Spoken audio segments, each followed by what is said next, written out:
Bismillahirrahmanirrahim. Assalamualaikum warahmatullahi wabarakatuh. Waalaikumsalam warahmatullahi wabarakatuh. Alhamdulillahirabbil alamin wa bihi nasta'in ala umuril dunya waddin. Wassalatu wassalamu ala asrafil anbiya'i wal mursalin sayyidina wa maulana Muhammadin khatamul nabiyyin wa ala alihi wa sahbihi ajmain, amma ba'du.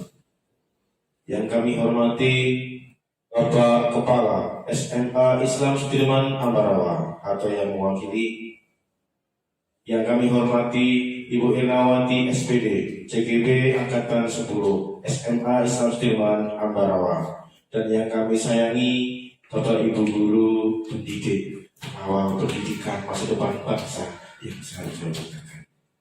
Pertama-tama mari kita panjatkan bersyukur kepada Tuhan Yang Maha Esa, Allah Subhanahu wa Ta'ala, yang mana karena hidayah karunia-Nya pada malam hari, pada siang hari ini kami bisa berkumpul bersama-sama dalam aksi nyata yang mempunyai tema memupuk budaya positif di sekolah. Bapak Ibu yang kami hormati, perkenankanlah kami sebagai pembawa acara untuk membacakan surat acara pada siang hari ini. Acara yang pertama adalah pembukaan, dan setelah dengan acara yang kedua itu sambutan dari Bapak Kepala Sekolah. Dilanjutkan dengan acara ketiga yaitu presentasi, dan ditutup dengan acara penutup. Tanpa mengurangi sopan santun, mari kita buka acara pada siang hari ini dengan doa Al-Fatihah. Latiqa'i mardatillah wa li syafaati Rasulillah sallallahu alaihi wasallam. Sirul Fatihah. Bismillahirrahmanirrahim. Alhamdulillahirabbil alamin arrahmanir rahim maliki yaumiddin. Iyyaka na'budu wa iyyaka nasta'in ihdinas siratal mustaqim siratal ladzina an'amta 'alaihim ghairil maghdubi 'alaihim. Amin ya rabbal alamin. Semoga dengan bacaan Fatihah tadi bisa memperlancar acara pada siang hari ini. Lanjutkan dengan acara yang kedua, yaitu sambutan Kepala SMA Islam Sudirman Ambarawa yang akan diwakili oleh Bapak Edi Mahmud SAG. Kepada beliau kami persilakan.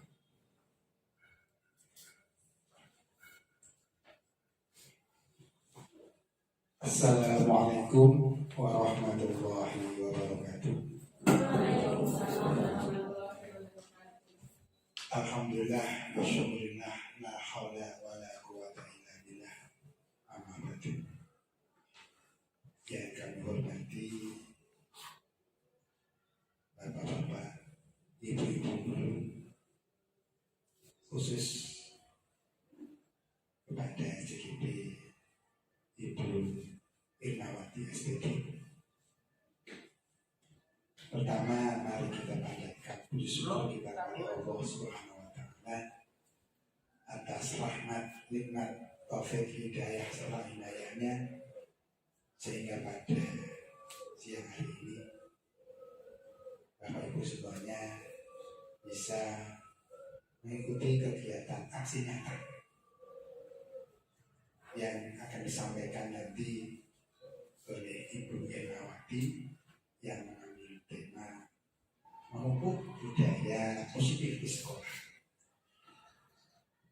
Shalawat dan salam semoga tetap terlimpahkan kepada baginda Nabi Muhammad Sallallahu Alaihi Wasallam yang merupakan uswah hasanah kita, suri teladan kita, yang dengannya insya Allah kita akan mendapatkan syafaat yang besar di yaumul akhir. Kalau saya hormati, pertama saya ucapkan selamat ya kepada Ibu Irnawati yang lolos untuk mengikuti sebagai calon guru penggerak, dengan harapan semakin banyak guru penggerak di sekolah kita tentu akan memberikan dampak positif bagi kemajuan dan perkembangan sekolah kita, sehingga nanti akan dapat dirasakan manfaatnya khususnya bagi anak kita dan juga sekolah kita, dan semakin baik baik semakin bersinar melalui Ambarawa dan Semarang bahkan lingkungan Timur Jawa Tengah. Untuk itu semangat kepada Ibu Ernawati untuk tetap memberikan yang terbaik buat saudara kita. Sekali lagi, semoga ini memicu semangat dari teman-teman guru yang lain yang akan membawa kepada perubahan-perubahan yang selalu mengarah kepada kebaikan. Dinamis, hidup itu dinamis, selalu ada perubahan. Itu saja mungkin yang dapat kami sampaikan. Selamat Bu Erna dan juga yang hadir pada kesempatan hari ini untuk bisa mengikuti aksi nyata yang akan disampaikan oleh Ibu Ernawati. Itu yang dapat kami sampaikan. Saya akhiri dengan Wassalamualaikum warahmatullahi wabarakatuh.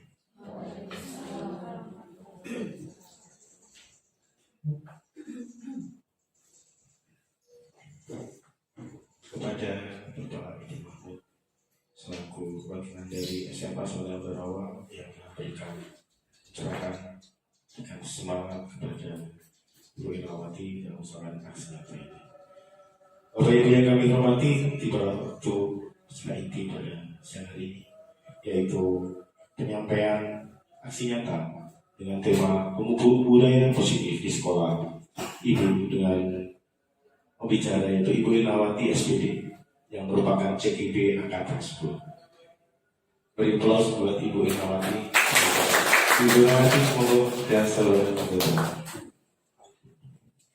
Terima kasih. Assalamualaikum warahmatullahi wabarakatuh. Bapak Kepala Sekolah atau dalam hal ini mewakili yang saya hormati, Bapak Ibu Guru pengajar SMA Islam Sudirman Ambarawa yang saya hormati.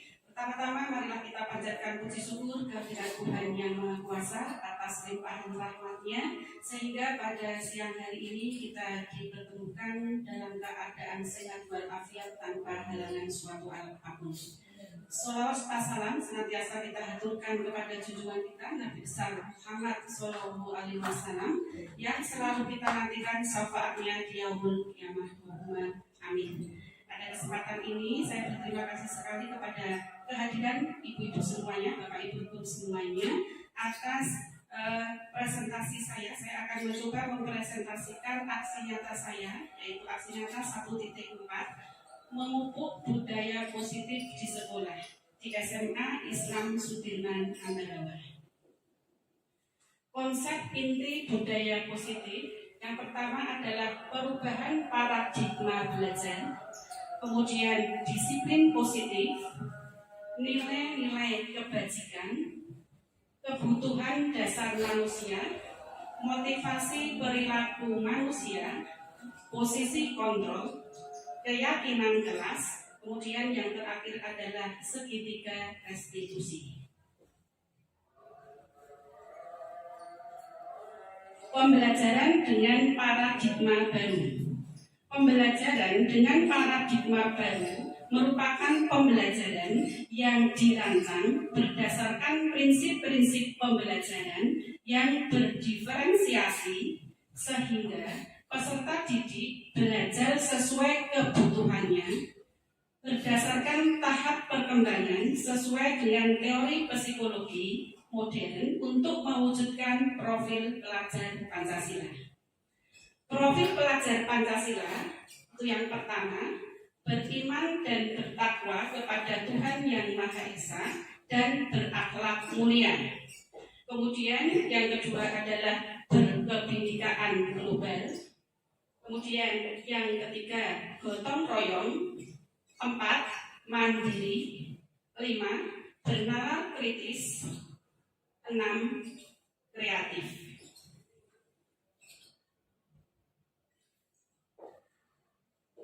Ada 3 strategi pembelajaran berdiferensiasi.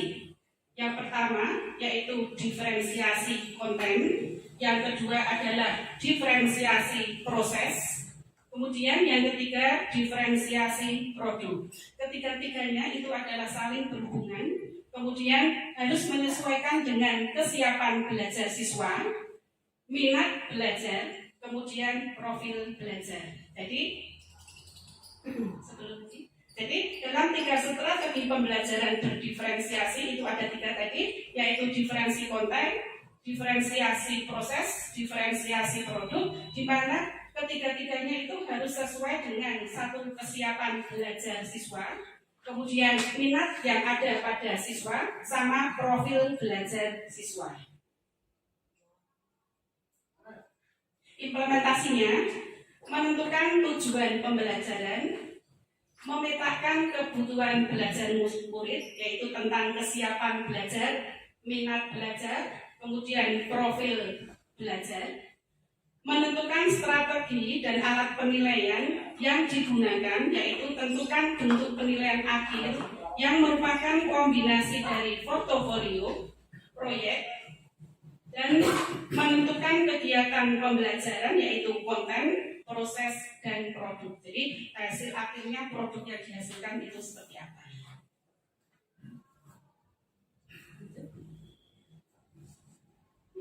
Sekarang itu ada miskonsepsi tentang teori kontrol. Jadi ada teori kontrol. Kadang kita miskonsepsi tentang kontrol kita dalam belajar, dalam proses pembelajaran. Yang pertama, ilusi bahwa guru itu adalah mengontrol murid.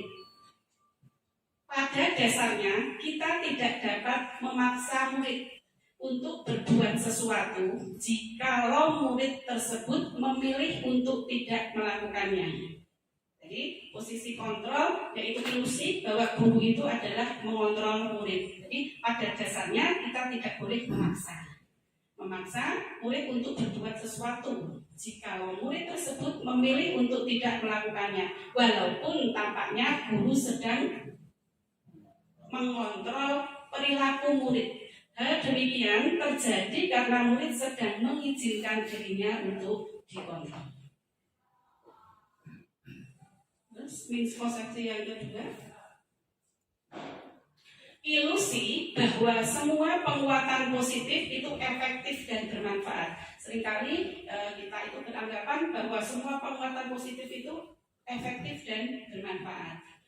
Penguatan positif atau bujukan adalah bentuk-bentuk kontrol segala usaha untuk mempengaruhi murid agar mengulangi perilaku tersebut.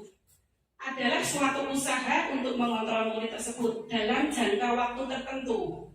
Kemungkinan murid tersebut akan menyadarinya. Jadi dalam waktu dekat itu kemungkinan murid akan menyadari kesalahannya dan mencoba untuk menolak bujukan kita, atau bisa jadi murid tersebut menjadi tergantung pada pendapat sang guru untuk berusaha.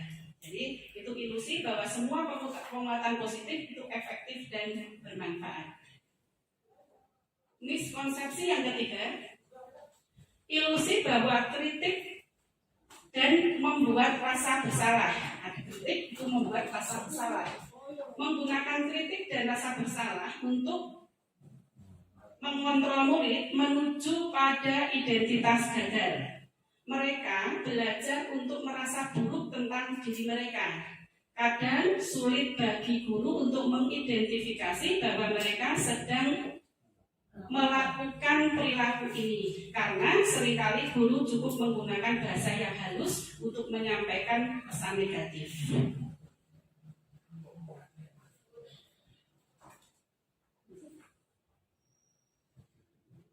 Ilusi yang keempat, ilusi bahwa orang dewasa itu adalah boleh memaksa. Jadi kita orang tua boleh memaksa, ilusi. Banyak orang dewasa yang percaya bahwa mereka memiliki tanggung jawab untuk membuat murid-murid berbuat hal-hal tertentu. Apapun yang dilakukan dapat diterima selama ada sebuah kemajuan berdasarkan sebuah pengukuran kinerja.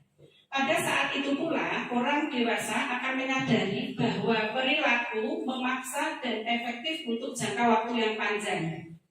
dan sebuah hubungan permusuhan itu akan terbentuk. Jadi kita menganggap bahwa kita itu boleh memaksa, padahal dalam jangka waktu panjang itu membuat suatu permusuhan. Kadang anak sampai kita tua itu masih ingat, oh, aku dulu dipaksa seperti itu. Jadi itu adalah suatu paksaan, dapat menimbulkan suatu permusuhan akan terbentuk. Ya.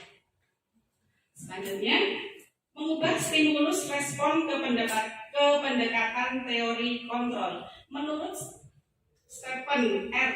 Covey, prinsipal center leadership mengatakan bahwa bila kita ingin berbuat kemajuan perlahan, sedikit-sedikit ubahlah sikap perilaku Anda. Namun, bila kita ingin memperbaiki cara-cara utama kita, ubahlah bagaimana Anda melihat dunia. Bagaimana Anda berpikir tentang manusia, ubahlah paradigma Anda, skema pemahaman dan penjelasan aspek-aspek tertentu tentang realitas. Dan pada pertanyaan, siapakah yang bisa mengontrol diri kita? Itu ada contoh soal, nanti dicoba. Lakukan kegiatan ini sebelah kanan kiri Anda. Jadi ada kanan kiri dan kiri Anda. Tentukan siapa yang akan duduk dan berdiri. Kemudian, jika Anda duduk, mintalah rekan Anda yang berdiri untuk duduk.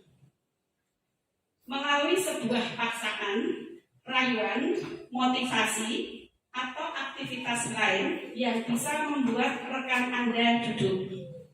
Jika Anda berdiri, maka cobalah dengarkan dan perhatikan apa yang dikatakan atau dilakukan rekan Anda yang duduk tadi dan sedang berusaha membuat Anda duduk bersamanya. Anda boleh mengiyakan atau menolaknya. Apa yang terjadi? Apakah Anda mau duduk bersama? Siapa yang bisa mengontrol diri kita? Ya, monggo bisa dicoba. Siapa yang bisa mengontrol diri kita? Silakan bisa.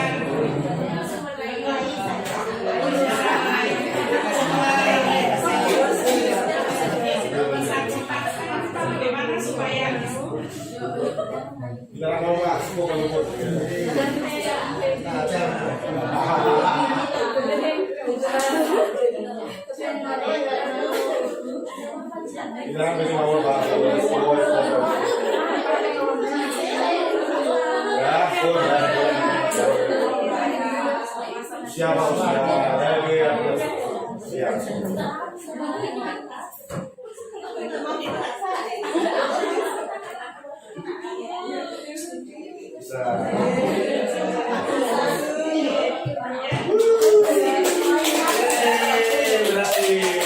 terima kasih. Jadi dari pertanyaan itu, siapakah yang bisa mengontrol diri kita? Diri kita. Ternyata diri kita sendiri maupun juga apapun yang mengontrol adalah diri kita sendiri.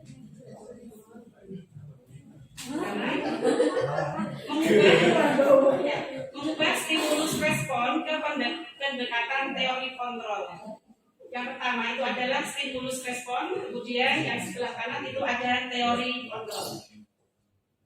Yang pertama, realitas bahwa kebutuhan kita itu sama menurut stimulus respon.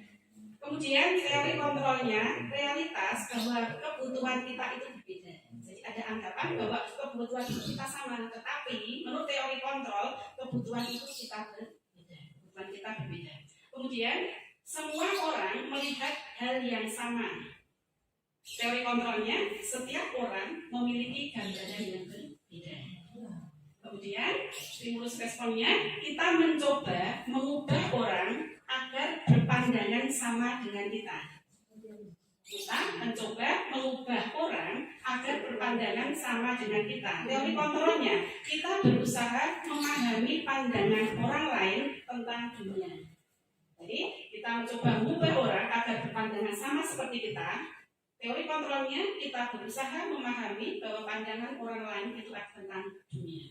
Kemudian stimulus respon yang keempat, perilaku buruk dilihat sebagai suatu kesalahan. Perilaku buruk itu dilihat dari suatu kesalahan.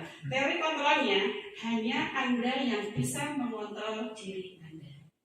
Kemudian orang lain bisa tadi ya, perilaku buruk dilihat sebagai suatu kesalahan. Teori kontrolnya semua perilaku itu memiliki suatu tujuan. Kemudian orang lain bisa mengontrol saya. Teori kontrolnya hanya Anda yang bisa mengontrol diri Anda. Kemudian stimulus responnya saya bisa mengontrol orang lain. Teori kontrolnya Anda tidak bisa mengontrol orang lain. Kemudian pemaksaan ada pada saat bujukan gagal. Jadi kita mau bujuk tetapi gagal, akhirnya kan dimaksa. Kemudian teori kontrolnya, kolaborasi dan konsensus itu menciptakan pilihan-pilihan baru. Kemudian model berpikir menang atau kalah, itu model berpikirnya menang. Selanjutnya, disiplin positif. Disiplin positif merupakan salah satu cara penerapan disiplin yang bertujuan untuk menumbuhkan kesadaran serta memberdayakan peserta didik tanpa imbalan, penghargaan atau reward, ancaman atau hukuman. Jadi tujuan budaya positif itu bertujuan memberdayakan peserta didik tanpa adanya apa? Tanpa adanya imbalan. Jadi peserta didik berbuat baik tanpa embel-embel aku untuk imbalan, penghargaan atau reward, kemudian diancam atau ancaman atau hukuman. Ya, sekarang disiplin positif yang sudah ada di SMA Islam Sudirman Ambarawa, di SMA kita itu adalah itu ada upacara yang setiap hari Senin kita laksanakan, di mana disiplin positif di situ anak sudah disiplin, kemudian tertib, bertanggung jawab. Kemudian di situ ada sholat berjamaah. Sholat berjamaah yang sudah kita laksanakan adalah berjamaah sholat duha dan berjamaah sholat duha. Selanjutnya disiplin positif yang sudah ada yaitu pembacaan berdoa bersama sama pembacaan Asmaul Husna sebelum kita belajar memulai pelajaran. Kemudian lagi di situ adalah kebersihan ya, membuat sekitar sekolah itu adalah bersih. Ada kerja bakti bersama, maka nilai yang ada di situ adalah nilai gotong royong. Kemudian yang bawah juga sama, ikat kelas yang ada di dalam kelas juga gotong royong. Disiplin positif, disiplin diri mempelajari bagaimana cara kita mengontrol diri dan bagaimana menguasai diri untuk memilih tindakan yang mengacu pada nilai-nilai yang dihargai agar tercapai tujuan mulia yang diinginkan. Jadi disiplin positif itu adalah nilai-nilai yang kita hargai agar tercapai tujuan mulia yang diinginkan. Ada disiplin positif itu.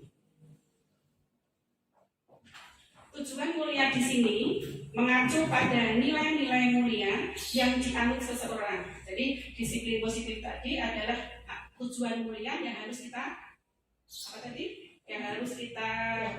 yakini ya. Kita yakini. Dan tujuan mulia di sini mengacu pada apa? Mengacu pada nilai-nilai mulia yang dianut oleh seseorang.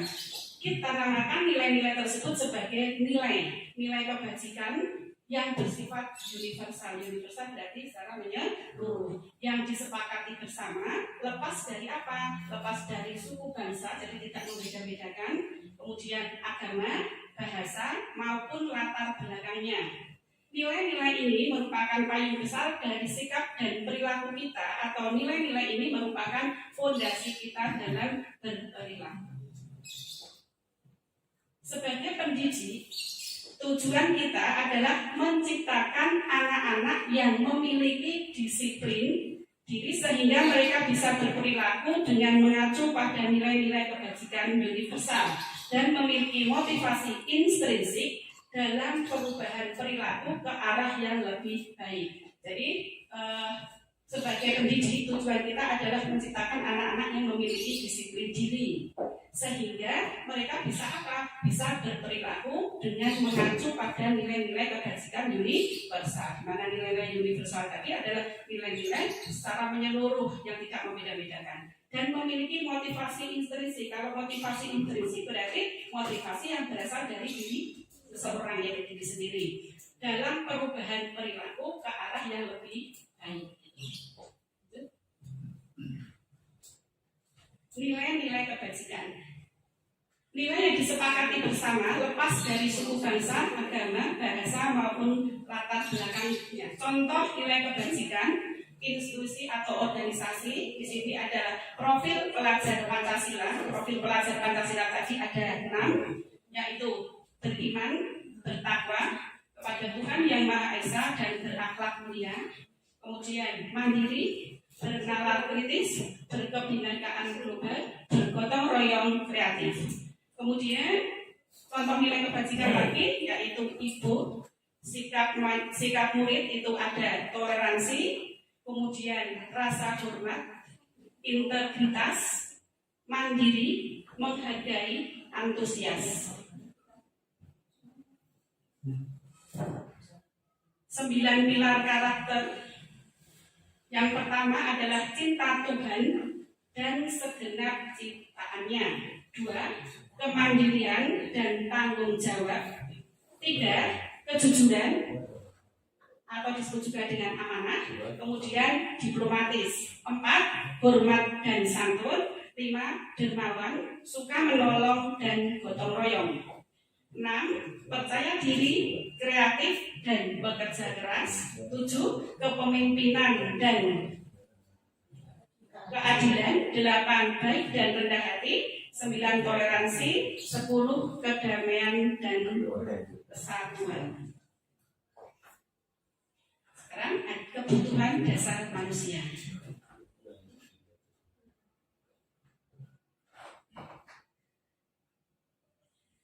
Apakah itu kebutuhan dasar manusia? Yaitu seluruh tindakan kita memiliki tujuan tertentu. Jadi tindakan kita itu memiliki tujuan tertentu. Semua yang kita lakukan adalah usaha terbaik kita untuk mendapatkan apa yang kita inginkan. Ketika kita mendapatkan apa yang kita inginkan, sebetulnya saat itu kita sedang memenuhi satu atau lebih dari kebutuhan dasar kita. Ada 5 kebutuhan dasar manusia. Yang pertama adalah bertahan hidup.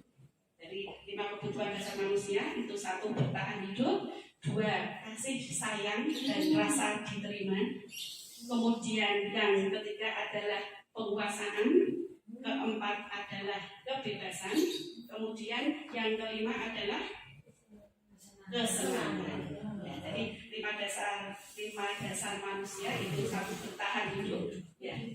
Bertahan hidup, contohnya kita perlu makanan, kemudian pakaian, tempat tinggal, keamanan, kesehatan. Itu adalah untuk bertahan hidup. Jadi untuk makanan kita memang itu kebutuhan dasar, kebutuhan pokok. Makanan, pakaian, tempat tinggal, keamanan, serta kesehatan. Selanjutnya kasih sayang dan rasa diterima. Di dalam suatu lingkungan kita perlu rasa kasih sayang. Di rumah, kemudian di lingkungan kerja kita wajib, kita kepingin disayangi. Kita merasa ingin diterima. Jadi rasa diterima, dipedulikan, saling mempedulikan, kemudian berbagi, kemudian kerjasama, menjadi bagian dalam kelompok. Itu adalah kebutuhan dasar manusia yang kedua. Jadi rasa ingin diterima, kemudian dipedulikan, bukan masuk kenapa seperti itu. Kemudian berbagi ilmu, kemudian kerjasama, saling bekerja sama, kemudian kerjasama dalam apa? Menjadi bagian dalam suatu kelompok, itu juga rasa kasih sayang atau rasa diterima. Jadi kalau dicuekin dan sebagainya kan berarti kita tidak diterima dalam suatu kelompok tersebut, dalam lingkungan tersebut. Kemudian yang ketiga adalah penguasaan. Penguasaan itu harga diri, kemudian keinginan untuk dianggap, memimpin, berprestasi, diakui, didengar. Itu adalah penguasaan. Selanjutnya kebebasan. Kita memiliki kebebasan. Kebebasan apa? Mandiri, memiliki pilihan yang tentunya juga bertanggung jawab. Jadi tidak dikatakan kebebasan untuk kita bebas sebebas-bebasnya, tetapi kebebasan yang bertanggung jawab. Jadi kebebasan, mandiri, memiliki pilihan, mencoba hal baru, mampu mengendalikan arah dirinya. Selanjutnya, kemudian yang kesenangan itu satu, bermain, kemudian humor ya, humor,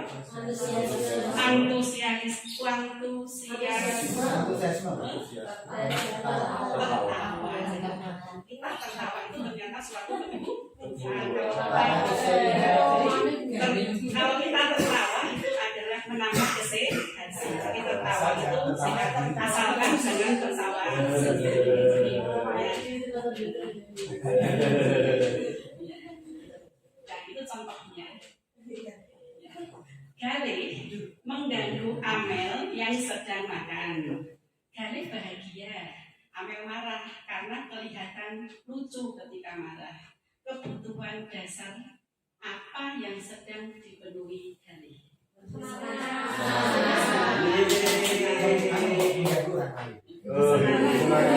Termasuk kesenangannya, kebutuhan dasar kesenangan.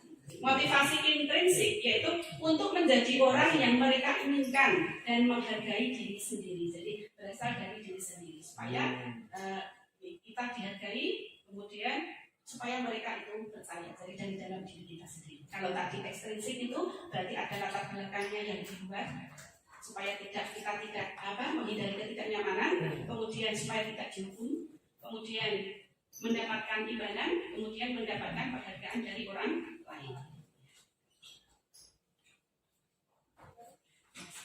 Di situ ada macam-macam, ada hukuman, apa perbedaannya? Di situ ada hukuman, ada konsekuensi, kemudian ada restitusi.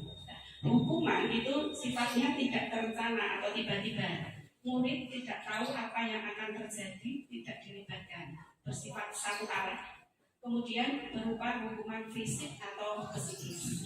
Kemudian kalau konsekuensi itu terencana atau disepakati sesuai dengan peraturan, jadi ada peraturannya dulu. Kemudian yang kedua, murid tetap dibuat tidak nyaman. Sikap guru selalu memonitor murid. Jadi ada hukuman, ada konsekuensi. Kemudian yang ketiga itu adalah restitusi. Restitusi itu apa? Proses menciptakan kondisi bagi murid untuk memperbaiki kesalahan. Jadi restitusi itu adalah proses menciptakan kondisi bagi murid untuk memperbaiki suatu kesalahan. Atau yang kedua adalah proses kolaborasi yang mengajarkan murid untuk mencari solusi sendiri. Jadi itu kira-kira hukuman, konsekuensi atau restitusi. Jadi kita mencoba yang terakhir yaitu restitusi. Ya, sekarang 5 posisi kontrol guru. 5 posisi kontrol guru.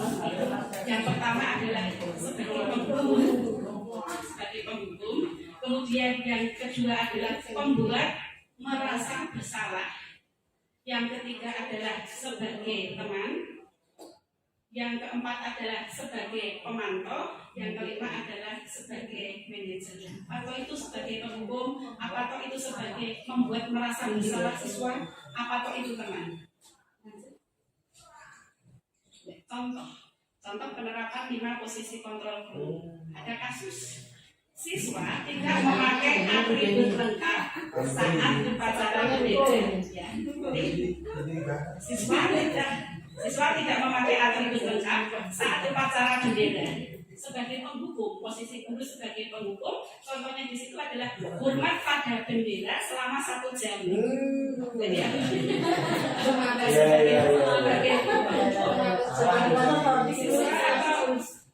murid itu disuruh hormat pada bendera selama 1 jam. Maka posisi kita itu adalah sebagai penghukum. Kemudian dipakai, berapa kali ibu bapak harus memberitahukan kamu selalu sama, mengecewakan ibu dan bapak. Jadi kalau pakai kalimat seperti itu, jadi membuat merasa bersalah. Berapa kali ibu bapak sudah dikandani, beberapa kali, kenapa selalu seperti itu? Ya, itu adalah sebagai selanjutnya posisi kita sebagai teman. Ayo dong ikuti aturan sekolah. Tolong bantu bapak ibu ya. Sekali ini ya sudah tidak apa-apa. Lain kali jangan sampai berbuat seperti ini lagi ya. Itu adalah sebagai teman. Kemudian sebagai pemantau, kamu sudah melanggar peraturan sekolah. Kamu tahu konsekuensinya. Setelah upacara, kamu beri atributnya ke koperasi dan jangan diulangi lagi. Itu adalah sebagai pemantau. Selanjutnya, yang terakhir adalah sebagai manajer. Masih kasus yang sama. Sebagai manajer adalah apakah kamu tahu kesalahanmu? Kira-kira bagaimana kamu memperbaiki kesalahanmu? Jadi ada contoh 5 posisi kontrol. Yang pertama yaitu satu sebagai penghukum, kemudian yang kedua adalah sebagai pemantau, kemudian yang ketiga adalah sebagai teman, kemudian yang keempat sebagai membuat rasa bersalah, kelima adalah sebagai manajer. Ya, contoh ini ada sebuah soal. Saya kecewa sekali dengan kamu. Posisi kontrolnya rasa bersalah. Dan ibu semuanya. Saya kecewa sekali dengan kamu itu berarti merasa bersalah. Selanjutnya, kamu tidak pernah benar melakukannya.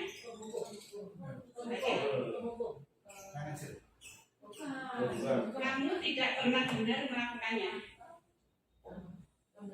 Pemantau. Oh ya, pemantau. Kamu tidak pernah tidak pernah benar melakukannya. Tidak pernah merasa. Kamu tidak pernah benar melakukannya. Kamu tidak pernah benar melakukannya. Dia merasa bersalah.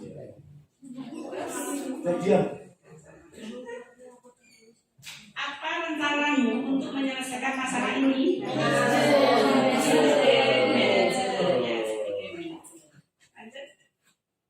Ayolah lakukan demi bapak ibu ya sebagai teman. Kamu tidak pernah mendapat nilai jika tidak menyelesaikan tugas. Kamu tidak pernah mendapatkan nilai jika kamu tidak mengerjakan tugas. Ada konsekuensinya. Ada konsekuensinya berarti sebagai pemantau bisa. Kemudian apa? Sebagai penghukum Bisa. Berapa nilai hukuman? Sekarang, mengapa keyakinan kelas bukan peraturan kelas? Jadi ada keyakinan kelas, ada peraturan kelas. Suatu keyakinan akan lebih memotivasi seseorang dari dalam atau memotivasi secara intrinsik. Seseorang akan lebih tergerak dan bersemangat untuk menjalankan keyakinannya daripada hanya sekedar mengikuti serangkaian peraturan. Jadi kalau keyakinan itu kan dibuat secara bersama-sama. Jadi kalau peraturan itu memang sudah aturan. Murid-murid pun demikian, mereka perlu mendengarkan dan mendalami tentang suatu keyakinan daripada hanya mendengarkan peraturan-peraturan yang mengatur mereka harus berlaku begini atau begitu. Lanjut. Ya, pembentukan keyakinan kelas. Sekarang kita perlu membuat suatu keyakinan kelas. Nah, keyakinan kelas itu seperti apa? Semua warga kelas hendaknya ikut berkontribusi dalam pembuatan keyakinan kelas lewat kegiatan curah pendapat. Kemudian yang kedua bersifat lebih abstrak dan daripada peraturan yang lebih rinci dan konkret. 3. berupa pernyataan yang universal kita menyebut tadi. Kemudian pernyataan keyakinan kelas senantiasa dibuat dalam bentuk yang positif.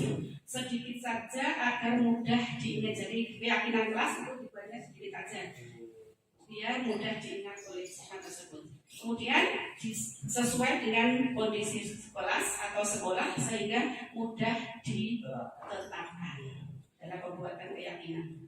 Prosedur membuat keyakinan kelas yaitu mempersilahkan warga sekolah atau murid-murid sekolah kelas untuk bercurah pendapat tentang peraturan yang perlu disepakati di sekolah atau kelas. 2. Mencatat semua masukan-masukan murid atau warga sekolah di papan tulis, kemudian di kertas besar, kertas ukuran poster, di mana semua anggota kelas atau warga sekolah bisa melihat hasil curah pendapatnya.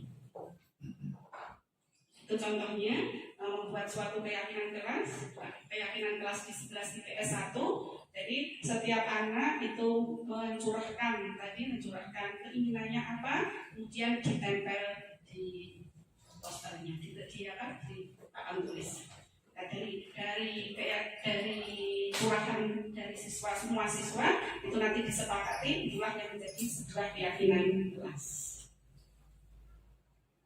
Prosedur pembuat keyakinan kelas, susunlah keyakinan kelas sesuai dengan prosedur pembentukan keyakinan sekolah atau kelas. Gantilah kalimat-kalimat dalam bentuk negatif menjadi suatu positif. Kalimat negatif itu berarti contohnya di situ jangan berlari di kelas atau koridor. Jadi kalau negatif itu ada kata jangan. Kemudian kalau kalimat positif itu berjalanlah di kelas atau koridor.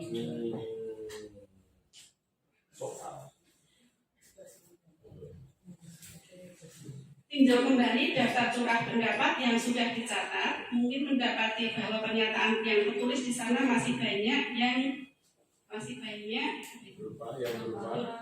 peraturan-peraturan yang berubah peraturan-peraturannya. Selanjutnya, ajak warga sekolah atau murid-murid untuk menemukan nilai kebajikan atau keyakinan yang dituju dari peraturan tersebut. Contoh, dengarkan guru, datanglah tepat waktu, berada di bawah satu payung. Maksudnya keyakinan itu saling menghormati, jadi sama, datanglah tepat waktu. Kemudian dengarkan guru itu adalah satu keyakinan. Artinya apa keyakinannya? Saling menghormati. Lanjut. Prosedur membuat keyakinan kelas. Kembalikan barang ke tempatnya. Keyakinan kelasnya adalah bertanggung jawab. Kemudian dilarang mengganggu orang lain. Keyakinan kelasnya adalah saling menghormati. Hadir di sekolah 15 menit sebelumnya. Menghormati orang lain atau berkomitmen. Kemudian dilarang melakukan kekerasan. Berarti keyakinan kelasnya keamanan, saling menghormati. Kemudian dilarang menggunakan narkoba. Berarti keyakinan kelasnya adalah tentang kesehatan. Kemudian bergantian atau menunggu giliran itu menghormati orang lain, berempati. Kemudian dilarang merokok, berarti intinya adalah tentang kesehatan atau menghormati orang lain. Kenapa kok menghormati orang lain? Karena asap rokok dan sebagainya kan juga mengganggu orang lain, bukan dirinya sendiri, tetapi juga berakibat bagi orang lain. Kemudian gunakan masker, itu adalah keyakinan kelasnya tentang kesehatan atau keamanan. Kemudian berjalan di kelas atau di koridor itu adalah tentang keamanan atau keselamatan. Meninjau ulang bahwa keyakinan kelas yang tadi dari siswa-siswa tadi yang sudah dibuat itu diambil 3 atau 7 prinsip keyakinan aja. Jadi kan semua anak tadi kan membuatnya maju bersama-sama, yang diambil 3 atau 7 prinsip keyakinan siswa. Bila mana terlalu banyak maka warga kelas akan sulit mengingatnya. Ini diambil 7 aja, 3 sampai 7.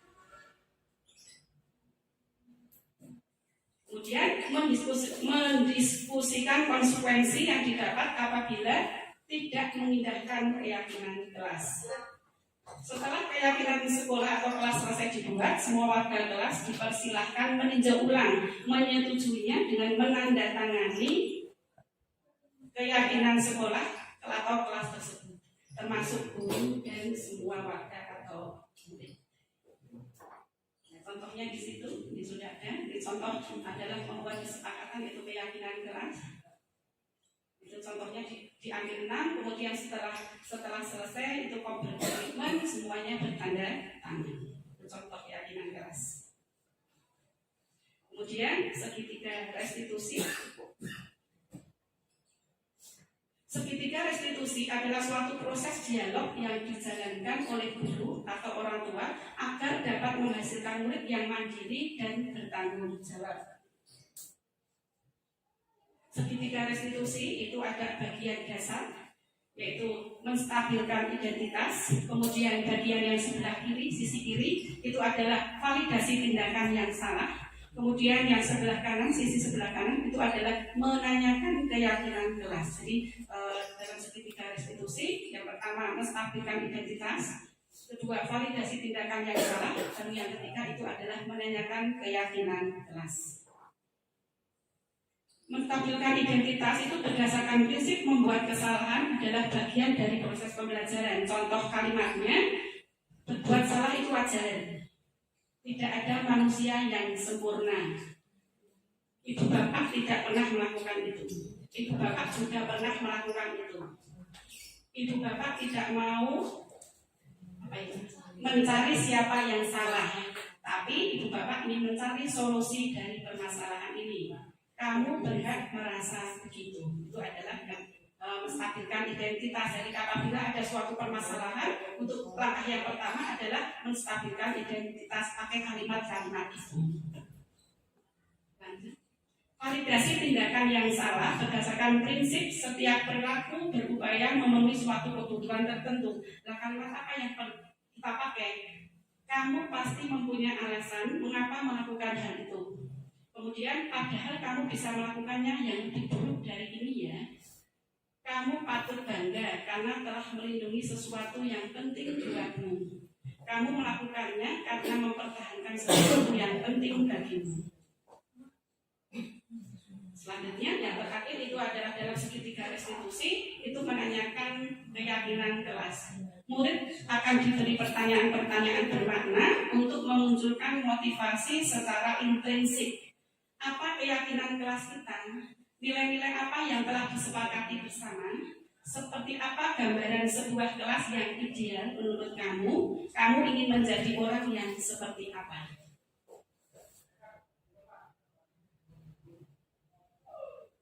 Contoh penerapan segitiga restitusi. Itu ada 2 kasus. Yang pertama yaitu Olivia sering tidak berangkat sekolah, sehingga di beberapa mata pelajaran banyak tugas yang belum terselesaikan. Akhirnya pembagian kartu tes untuk Olivia ditunda sampai Olivia melengkapi semua tugasnya. Kasus. Yang kedua, Maura sering tidur di kelas saat jam pelajaran di kelas. Tugas Maura pun akhirnya banyak yang tidak diselesaikan. Maura ditegur sama Bu Bulan karena pada saat pelajarannya Bulan, Maura tidur. Bulan memarahi Maura karena Maura beberapa kali seperti itu. Kemudian sama Bulan diminta untuk keluar kelas. Tidak perlu mengikuti lagi pelajarannya Bulan. Namun saat keluar kelas, Maura membanting pintu kelas. Bulan melaporkan kejadian tersebut ke kesiswaan. Nah, ketika itu bertemu sama Bu Lina. Esoknya Maura pun akhirnya dipanggil ke ruang guru untuk menungguin. Itu kita restitusi Mbak Olivia untuk sama Mbak Maura dari 2 kasus tersebut. Kita sudah melaksanakan segitiga restitusi.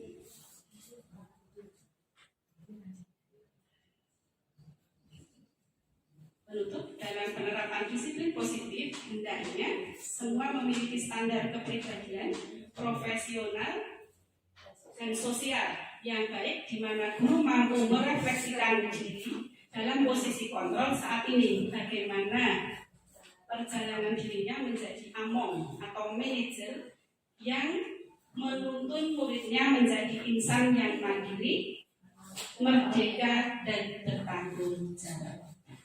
Demikian, itu adalah pemaparan dari saya sebagai aksi nyata modul 1.4, yaitu memupuk budaya positif di SMA Islam Sudirman Tambaran. Mungkin ada dari Bapak Ibu guru ada yang bertanya.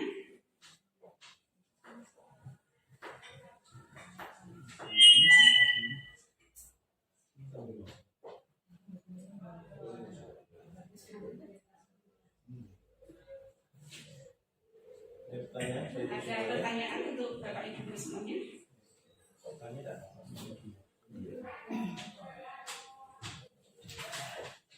Ya,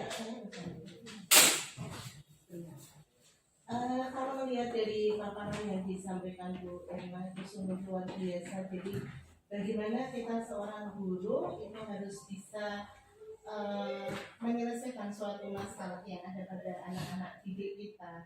Kemudian dengan latar belakang anak-anak yang berbeda-beda sesuai dengan kodrat yang ada pada anak. Yang saya tanyakan Ibu, di SMA Sudirman ini kita punya murid yang luar biasa banyaknya. Kemudian tadi salah satu penanganan yang terbaik itu dengan menggunakan segitiga restitusi. Nah, bagaimana sikap kita seandainya yang membuat masalah itu terlalu banyak Ibu? Apakah kita sebagai guru itu harus menyelesaikan dengan semuanya dengan segitiga restitusi? Tentunya akan menyita waktu kita, sehingga nanti pada akhirnya kita banyak restitusi mereka. Bagaimana dengan tugas pokok kita sebagai guru di kelas begitu? Itu mungkin yang saya tanya. Kemudian yang kedua, ini luar biasa untuk Bu Ena sebagai CGD angkatan 10 Ibu. Bagaimana nanti Ibu sebagai calon guru penggerak untuk membudayakan apa yang disampaikan Bu Ena tadi terhadap teman-teman yang guru yang lainnya, sehingga nanti benar-benar budaya positif itu ada di lingkungan sekolah. Itu aja. Terima kasih Bu Nur. Berdasarkan tadi kita sudah melaksanakan segitiga restitusi, kemudian di mana di sekolah kita adalah murid kita itu adalah sangat besar sekali, sangat banyak sekali. Apakah apabila ada permasalahan yang terlalu banyak pada anak didik kita juga akan melaksanakan segitiga restitusi tersebut atau merestitusi tersebut dengan anak satu persatu? Saya akan mencoba menjawab.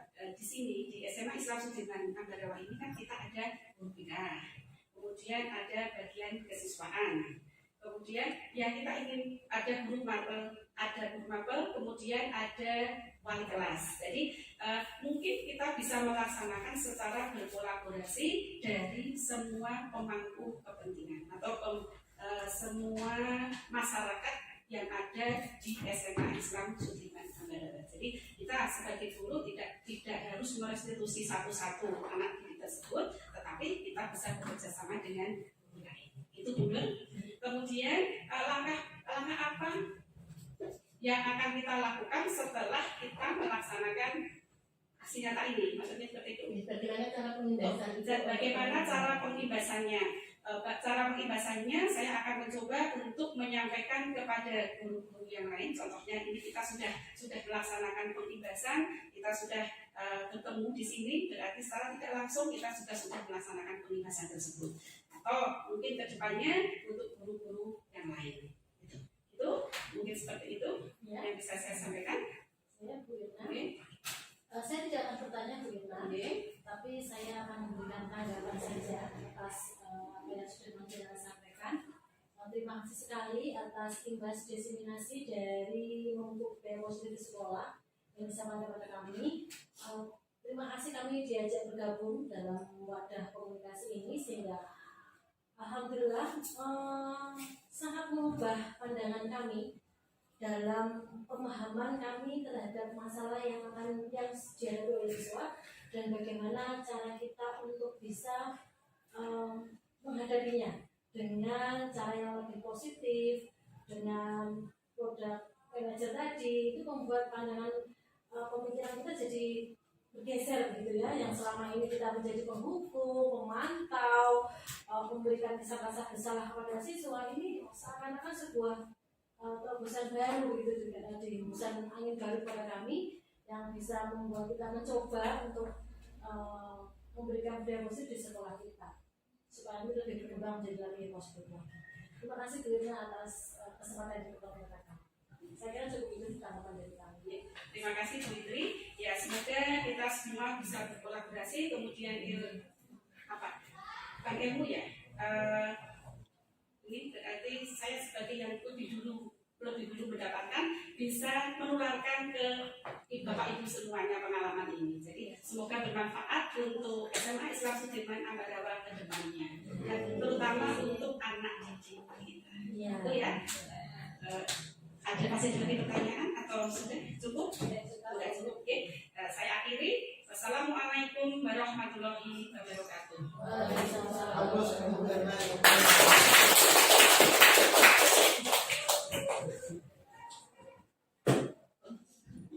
Baik, cukup menarik dan cukup menyenangkan ya. Dapat tambahan ilmu baru dari mindset yang lama dihukum, muslim menghukum, ya kan. Sering hukuman pada satu jam, ya kan. Ada pandangan sebagai seorang manajer dan sebagainya. Sekali lagi aplaus buat Bu Irna yang jadi. Bapak Ibu yang kami hormati, acara dari acara sudah kita semuanya bersama-sama. Iya, maka dari itu kita tutup acara pada siang hari ini dengan doa majlis. Bismillahirrahmanirrahim. Subhanallahumma wa bihamdika asyhadu an la ilaha illa anta astaghfiruka wa atubu ilaik. Saya akhiri pertemuan pada siang hari ini. Semoga ada manfaat bagi kita semuanya. Assalamualaikum warahmatullahi wabarakatuh. Waalaikumsalam warahmatullahi wabarakatuh. Terima kasih.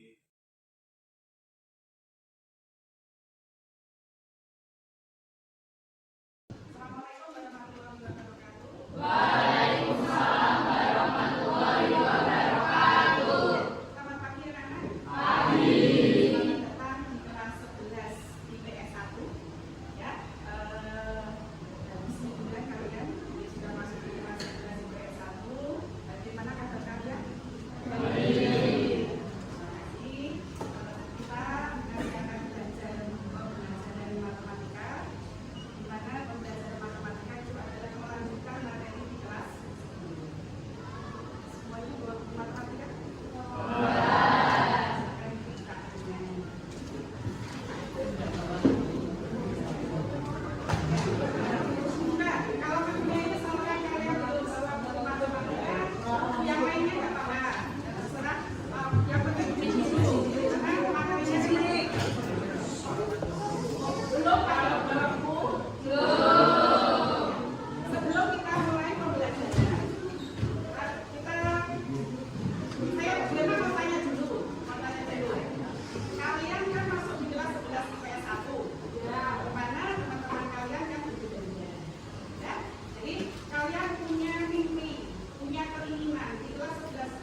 dalam diskusi.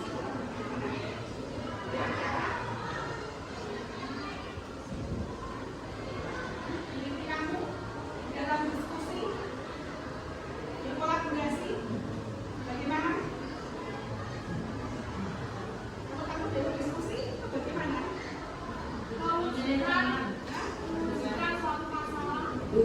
Diet. Mewujudkan, menyelesaikan suatu masalah, menyelesaikan suatu masalah.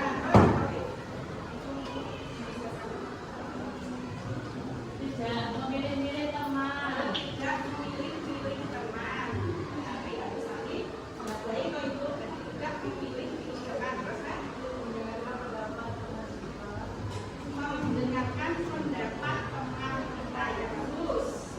Lagi impian kalian sudah kolaborasi, disiplin, terus lagi ya adanya rasa solidaritas ya. Ada lagi ya adanya rasa solidaritas yang tinggi. Ada ya siapa lagi? Ada ya bertanggung jawab dalam menyelesaikan tugas apapun ya. Jadi dari setiap bapak ibu guru dari beberapa kalau semuanya itu harus bertanggung jawab.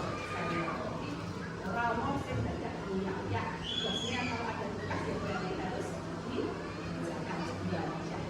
Nah untuk mewujudkan keinginan kalian atau mimpi kalian berarti kita harus apa? Kalau kita punya mimpi kan kita harus mewujudkannya. Dan bagaimana mewujudkannya?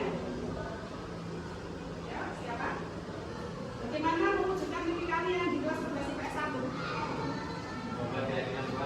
Membuat keyakinan kelas ya. Membuat keyakinan kelas. Oke ya. Jadi untuk sebelum pembelajaran ini kita akan membuat keyakinan kelas. Untuk apa?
kemudian memberikan salam.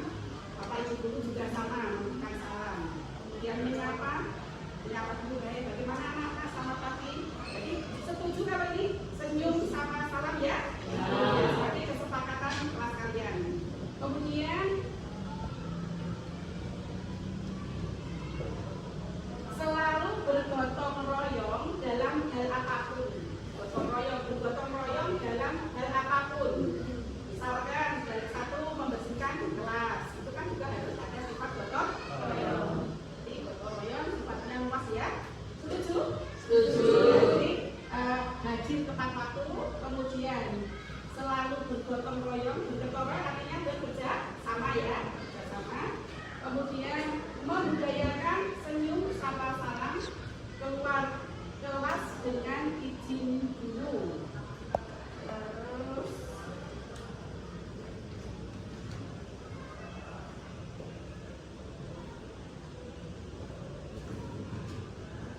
gotong royong tadi.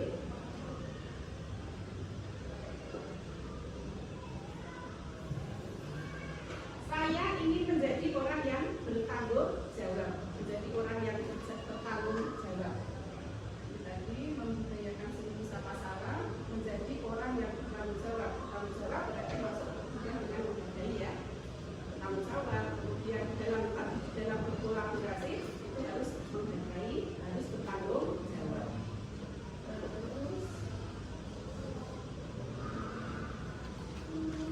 Keluar kelas dengan izin dulu, tapi sudah belum? Sudah ya. Jadi keluar kelas dengan izin dulu, jawab, senyum sapa dan salam. Terus tadi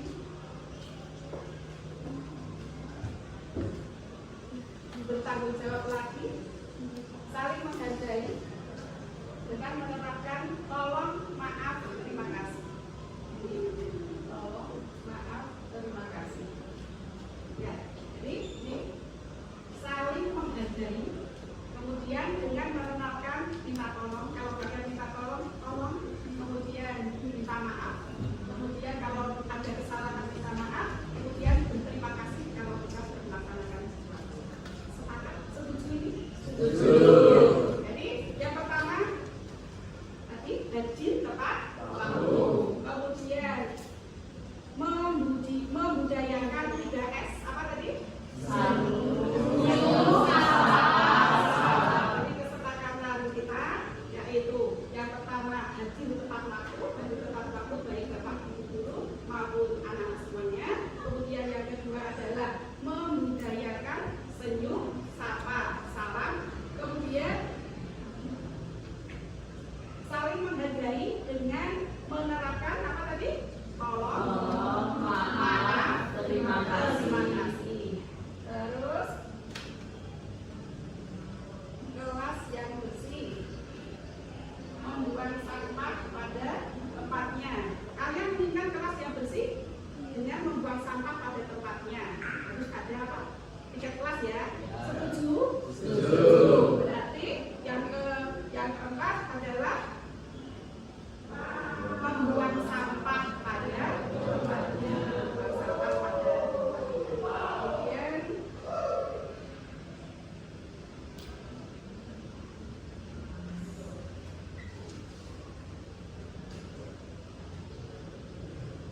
saling tanggung jawab, menolong teman, berarti saling menghargai lagi. Memakai seragam sesuai jadwal. Memakai seragam sesuai jadwal. Jadi kalau misalkan dari Senin pakaiannya apa? Kemudian dari Selasa putih-putih. Kemudian hari Rabu hari identitas, hari Kamis hari identitas, hari Jumat hari Sabtu. Sepakat? Sepakat. Ya, sepakat. Jadi mematuhi peraturan tata tertib atau memakai seragam sesuai dengan tata. Itu ya. Jadi kesepakatan kelas ini hampir sama semuanya. Jadi kesepakatan kelas di kelas sudah IPS 1 pasti ada. Sepakat ya? Sepakat. Kalau sudah sepakat, silakan kalian tanda tangan di sini karena ini adalah kesepakatan kalian.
membuang sampah